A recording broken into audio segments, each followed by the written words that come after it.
Esse vídeo vai estar recheado de spoilers, então se você nunca assistiu Rick and Morty ou então deseja assistir no futuro próximo, nem assista esse vídeo, certo? Para os que já viram ou então não ligam para spoilers, vamos lá. Cara, que final foi esse? É facilmente o melhor episódio de Rick and Morty e provavelmente um dos melhores cliffhangers que já fizeram em uma série, e nesse vídeo eu vou tentar explicar o porquê. Eu comecei a ver Rick and Morty em 2017, quando estavam para lançar a terceira temporada.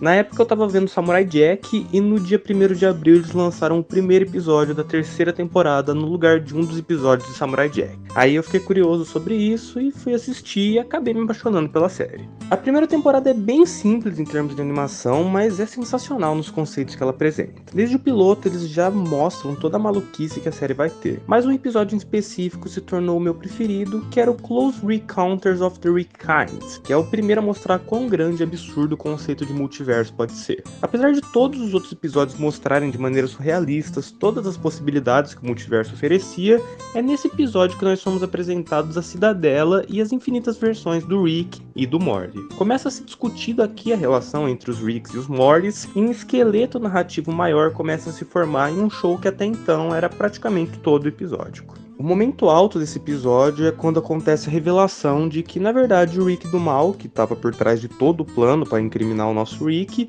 na verdade estava sendo controlado pelo Morty dele, que ele estava usando um tapa-olho para fazer isso, e ele era um robô, um clone, não é especificado, mas é mais ou menos isso. A ideia de um Morty do mal era absurda e diversas teorias foram crescendo pela internet. A segunda temporada não trouxe ele, mas foi tão boa quanto a anterior, e o último episódio cria um gancho para a terceira temporada com o Rick sendo preso. A terceira temporada já começa com o Rick saindo da cadeia e literalmente destruindo a cidadela e matando o conselho. A terceira temporada é a minha preferida porque ela conseguiu equilibrar muito bem o desenvolvimento de personagens com episódios de natureza episódica. É nessa temporada que nós temos o episódio Ricklands Mix-Up, que volta à cidadela e mostra a real dimensão que ela tem. É uma cidade cheia de Ricks and Mortys. Esse episódio se tornou o meu novo preferido porque ele explora todas as camadas possíveis que a cidadela apresenta, além de fazer uma crítica social absurda. E é claro que você tem a cena final com o Evil Morty, que consegue ser mais absurda ainda, onde ele se torna o presidente e mostra que dessa vez ele não tá pra brincadeira e que ele tem planos pro futuro. A terceira temporada foi a temporada que mais trouxe público pra série, devido ao hiato entre a segunda e a terceira, que foi o mais longo de todos. Quem tá no fandom desde essa época sabe o quanto de teoria foi feita em cima do Evil Morty. Literalmente todo episódio da quarta temporada tinha gente tentando achar o Evil Morty em algum canto. E também foi a época que os fãs ganharam a fama de serem meio cringe, tóxicos, e pelo tanto que eu convivo na fanbase não tá tão errado assim, mas isso já é um assunto para outro vídeo. A questão é que o começo da quarta temporada foi um pouquinho abaixo da média. Não foi nada terrível, tirando o episódio do dragão, que aquele sim foi uma bosta, mas de resto o que realmente estava fazendo o público não gostar era essa expectativa absurda em cima de uma grande história que nunca foi bem o plano da série. Tem até um episódio que zoa muito tudo isso, e é praticamente um dedo do meio dos roteiristas para essa galera, onde eles estão basicamente falando que eles vão fazer o que eles quiserem e quando eles quiserem. Esse episódio, inclusive, é maravilhoso. Essa temporada começou a mostrar que o Rick estava ficando mais isolado dentro da família e que estava todo mundo começando a achar ele um merda. E ele mesmo já estava se sentindo mais deprimido do que ele sempre teve. Mas nunca teve um episódio que realmente forçou ele a ter uma redenção. Sempre caiu nesse círculo de Rick faz merda e as pessoas esquecem, e aí passa pro próximo episódio maluco, sabe? A quinta temporada é, na minha opinião, a pior até agora, mas não foi por conta das expectativas, e sim pelo roteiro mesmo. Só quem viu aquele episódio dos esperma monstros sabe o quanto que tava ruim essa temporada. Inclusive um amigo meu disse muito bem, ele falou, porra, eles são Rick and Morty, eles não precisam dessa apelação, e eu não podia ter dito melhor do que ele.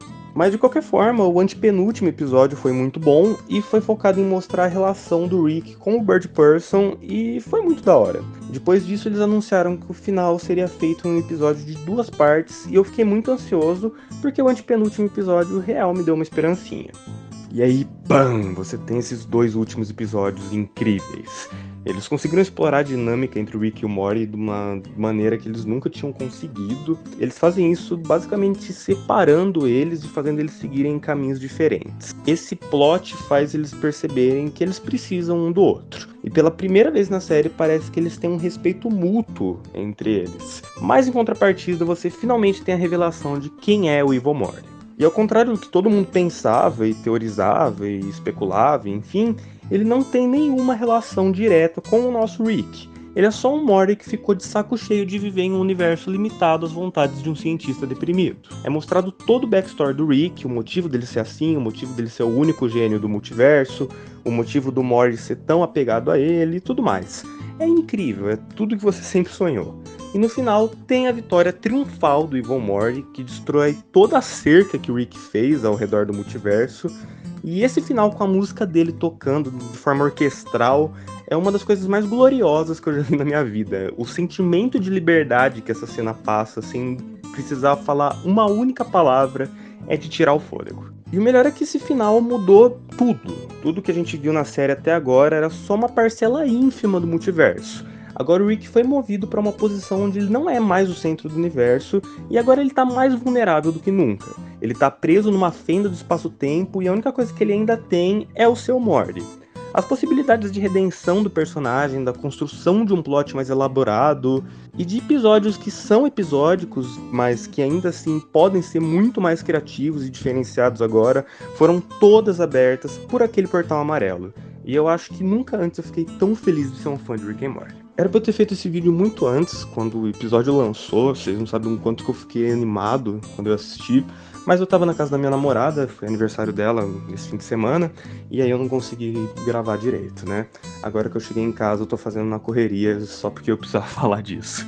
Enfim, espero que vocês tenham gostado do vídeo, acho que vai pegar um público infinitamente menor, porque, né, não tem nem como, não é bem o público de JoJo, né, o público de Rick and Morty, mas enfim, não tem problema, esse canal aqui é pra falar das coisas que eu gosto, e se tem uma coisa que eu amei, foi esse final. Então é isso, um forte abraço e até a próxima.